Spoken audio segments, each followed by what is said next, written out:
नमस्कार मित्रांनो, ओढ इतिहासाची या आपल्या यूट्यूब चॅनलमध्ये तुम्हा सर्वांचं मनपूर्वक स्वागत। मित्रांनो, आज आपण आलो आहोत पुणे जिल्ह्यामधील मावळ तालुक्यामधील तळेगाव दाभाडे या शहरामध्ये। मित्रांनो, या शहरामध्ये आहे आपल्या मराठा साम्राज्याचे सेनापती खंडेराव दाभाडे यांचे समाधीस्थळ आणि तेच बघायला आपण इथे आलो आहोत। तर मित्रांनो, तळेगाव दाभाडेमध्ये प्रवेश केल्यानंतर तुम्ही कुणालाही विचारलं की बनेश्वर शिवमंदिर कुठे आहे, तर तुम्ही या बनेश्वर शिवमंदिरापर्यंत येऊन पोहोचू शकता। तुम्हाला कुणीही गावातील व्यक्ती या मंदिरापर्यंत येण्याचा रस्ता सांगेल। तर मित्रांनो, हे बनेश्वर देखील एक पुरातन शिवमंदिर होतं। या मंदिराची आता डागडुजी झाली आहे, मात्र या मंदिराच्या समोर आपल्याला एक पुष्करणी प्रकारचा एक तलाव बघायला मिळतो आणि या तलावामुळे हे सिद्ध होतं की हे बनेश्वर शिवमंदिर देखील एक अतिशय प्राचीन पुरातन असे हे शिवमंदिर होतं। तर मित्रांनो, हा पुष्करणी तलाव, बनेश्वर शिवमंदिर व मंदिरामध्ये असणाऱ्या शिवपिंडीचं दर्शन घेऊन मंदिराच्या उजव्याच बाजूला जर आपण वळालो तर उजव्या बाजूला आपल्याला दिसून येते हे एक छोटेसे स्मारक। आणि मित्रांनो, हेच आहे आपल्या मराठा साम्राज्याचे सेनापती खंडेराव दाभाडे यांचे समाधीस्थळ। तर मित्रांनो, आतापर्यंत आपण मराठा साम्राज्यातील विविध योद्ध्यांची समाधीस्थळे आपण आतापर्यंत बघितली असतीलच, मात्र मित्रांनो, खंडेराव दाभाडे यांचं हे तळेगाव दाभाडेमध्ये असणारं समाधी शिल्प मात्र काहीसं खास आहे। कारण मित्रांनो, ह्या समाधी स्थळाच्या चहूबाजूंनी तुम्हाला अतिशय सुंदर सुंदर अशी शिल्पे कोरलेली दिसून येतील। आपल्या हिंदू देवदेवतांची तसेच काही रामायण महाभारतामधील प्रसंगांची शिल्पे इथे कोरलेली आहेत। नमस्कार मित्रांनो।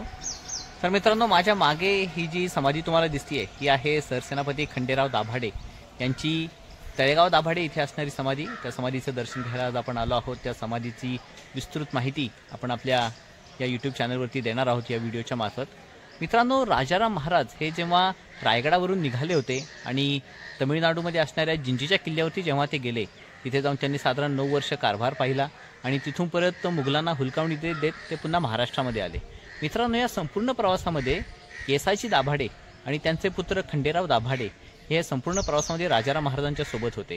राजाराम महाराज जेव्हा परत महाराष्ट्रामध्ये येत होते तेव्हा राजाराम महाराज, त्यांचा संपूर्ण कुटुंब, कबिला या सगळ्यांच्या सुरक्षिततेची जबाबदारी या पितापुत्रांनी म्हणजे येसाजी दाभाडे आणि खंडेराव दाभाडे यांनी आपल्या शिरावरती घेतली होती आणि ती यशस्वीरित्या पार करून देखील दाखवली होती। मित्रांनो, राजाराम महाराजांच्या नंतर जेव्हा छत्रपती शाहू महाराज हे छत्रपती पदावरती विराजमान झाले तेव्हा त्यांनी खंडेराव दाभाडेंना सेनापती पदाची धुरा दिली। युद्धनीतीमध्ये निपुण असणारे खंडेराव दाभाडे जेव्हा सेनापती पदावरती विराजमान झाले तेव्हा त्यांना गुजरात प्रांताची जबाबदारी देण्यात आली होती। गुजरात प्रांतामध्ये असणारे जे कोणी मुघल सरदार त्या काळामध्ये होते त्या मुघल सरदारांना, नवाबांना वठणीवर आणण्याचं अतिशय उत्तम काम हे खंडेराव दाभाडेंनी केलं होतं आणि त्यामुळेच गुजरात प्रांताची चौथाई वसूल करण्याचे अधिकार देखील हे दाभाडे घराण्यांना मिळाले होते। तर मित्रांनो, दाभाडे घराण्यामध्ये असणारे एक पराक्रमी वीर, दाभाडे घराण्याचे एक आद्यपुरुषांपैकी एक असणारे खंडेराव दाभाडे यांची समाधी बघायला आज आपण तळेगाव दाभाडे या पुणे जिल्ह्यामध्ये असणाऱ्या त्या गावामध्ये आलो आहोत। मित्रांनो, पुणे जिल्ह्यामध्ये असणारे लोणावळा तसेच तळेगाव ही शहरं, ही गावं तुम्हाला माहिती असतील। लोणावळा हे एक प्रसिद्ध असं एक हिल स्टेशन आहे। तळेगावच्या आसपास बराचसा इंडस्ट्रियल एरिया आहे, त्यामुळे बऱ्याचशा कंपन्या इथे आहेत। इथे बरेचसे लोक जॉब करण्यासाठी पुण्यामधून, पिंपरी चिंचवडमधून देखील येत असतात।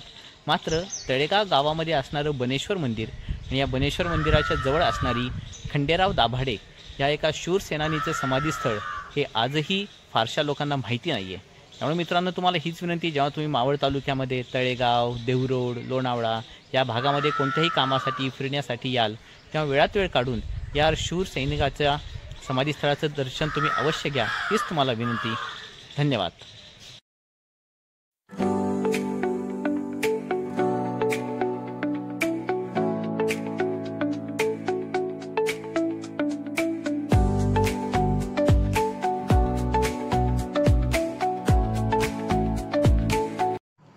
तर मित्रांनो, तळेगाव शहरामधील खंडेराव दाभाडे यांच्या या समाधीस्थळासोबत एक आवर्जून बघण्याचे ठिकाण म्हणजे इथून जवळच असणारे तळेगाव नगरीचे ग्रामदैवत श्री डोळसनाथ महाराज यांचे हे अतिशय सुंदर मंदिर। या मंदिरामध्ये जाऊन देखील आपण डोळसनाथ महाराजांच्या या मूर्तीचे दर्शन आपण अवश्य घ्यावे, हीच विनंती। या मंदिरामध्ये असणारी डोळसनाथ महाराजांची ही पुरातन मूर्ती पाहून, इथली सजावट पाहून आपलं मन नक्कीच प्रफुल्लित होईल। त्यामुळे ह्या मंदिराला देखील भेट द्या, हीच विनंती। धन्यवाद।